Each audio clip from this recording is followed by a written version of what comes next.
Orde Baru adalah sebutan bagi masa pemerintahan Presiden Jenderal Soeharto di Indonesia setelah masa Orde Lama. Orde Baru dilatar belakangi oleh ketidakmampuan pemerintah Orde Lama dalam menyelesaikan tragedi G30S PKI. Tragedi ini mengakibatkan kekacauan negara, seperti kondisi politik tidak stabil dan terjadinya krisis ekonomi. Karena masyarakat tidak terima dengan kondisi tersebut, maka muncullah aksi demonstrasi. Pada tanggal 12 Januari 1966, rakyat mendatangi gedung DPR GR untuk mengajukan tritura atau tri tuntutan rakyat.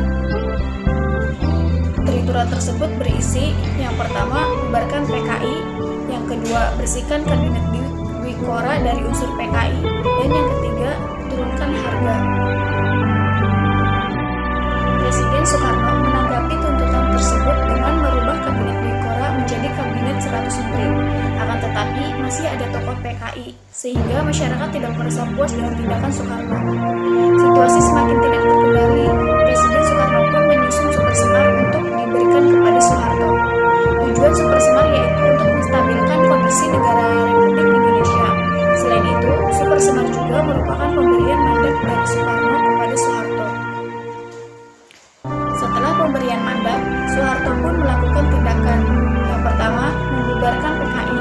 Yang kedua, membersihkan Dwikora dari unsur PKI. Dan yang ketiga, menyusun ulang anggota DPR GR. Setelah kekuasaan Soekarno berakhir, Soeharto segera melaksanakan beberapa program untuk menciptakan stabilitas politik dan ekonomi. Dengan cara yang pertama, membuat kebijakan politik luar negeri. Yang kedua, membuat kebijakan politik dalam negeri, dan yang ketiga, rehabilitasi ekonomi. Langkah pertama itu membuat kebijakan politik luar negeri bebas aktif dengan menggunakan upaya mengakhiri konfrontasi dengan Malaysia, menjadi anggota PBB, dan memprakarsai pembentukan ASEAN. Selanjutnya itu ada kebijakan-kebijakan politik dalam negeri. Yang pertama, melaksanakan pemilu tahun 1971 dengan sistem multipartai, diikuti oleh 9 partai dan dimenangkan oleh Partai Golkar. Yang kedua, kebijakan fusi partai atau penyederhanaan partai politik pada tahun 1973 dengan menggunakan sistem duipartai. Yang ketiga, penyeragaman ideologi Pancasila berupa pedoman, penghayatan, dan pengamalan Pancasila yang disingkat dengan P4. Pada tanggal 21 Maret 1978, P4 ini disahkan menjadi TAP MPR nomor 11 tahun 1978. Yang keempat, kebijakan duifungsi ABRI, di mana anggota ABRI selain berperan di bidang militer, juga berperan dalam bidang sosial politik. Setelah melakukan kebijakan-kebijakan politik untuk stabilitas politik, pemerintah Orde Baru juga melakukan rehabilitasi ekonomi dengan cara menanggulangi masalah utang piutang, melakukan kerjasama dengan IMF atau International Monetary Fund agar Indonesia mendapatkan suntikan dana untuk melakukan pembangunan serta transaksi Indonesia diakui internasional. Yang ketiga, menetapkan Undang-Undang Nomor 1 Tahun 1967 tentang penanaman modal asing. Dan yang keempat, menetapkan Undang-Undang Nomor 6 Tahun 1968 tentang penanaman modal dalam negeri atau PMDN. Pemerintah Orde Baru berhasil membawa kemajuan bagi bangsa Indonesia.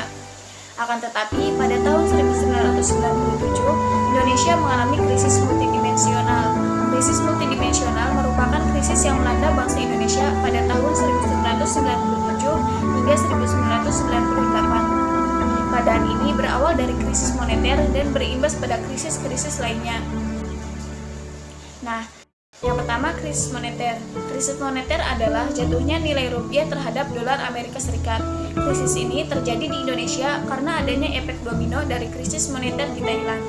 Yang kedua, krisis ekonomi.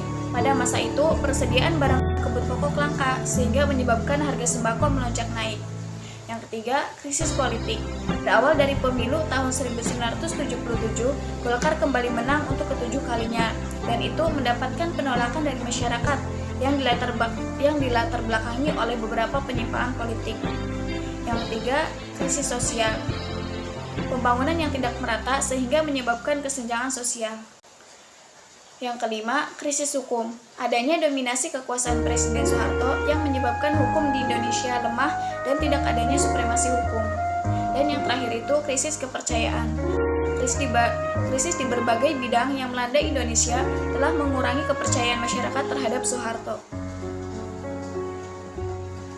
Pemerintahan Orde Baru tidak mampu membangun kehidupan politik yang demokratis, menegakkan keadilan sosial, serta melaksanakan perekonomian yang memihak rakyat. Untuk itu, akhirnya rakyat Indonesia menuntut adanya reformasi. Reformasi adalah perubahan terhadap suatu sistem yang telah ada. Akibat adanya krisis multidimensional, masyarakat menuntut reformasi melalui aksi-aksi demonstrasi.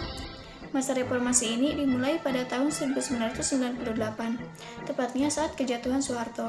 Presiden Soeharto mengundurkan diri pada 19 Mei 1998 dan digantikan oleh B.J. Habibie.